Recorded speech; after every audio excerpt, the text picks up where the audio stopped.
मथुराको कारागारमा जब वसुदेव र देवकीलाई पाता फर्काएर जब पठाइदिनु भयो, पहिलो सन्तानको रूपमा जन्मिनु भयो कीर्तिमन्त भन्ने छोरो।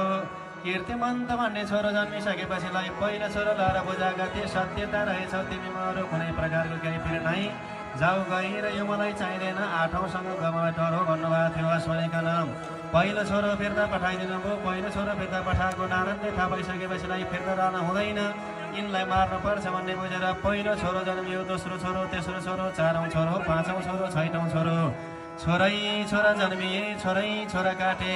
सातौँका पालीमा अब स्वयं शेषधामले तपाईँ गएर गर्भमा जानु, तपाईँलाई दर्शन गराएर रोहिणी कहाँ पठाउँला तब सम्मानका लागि बिदाई भनिकन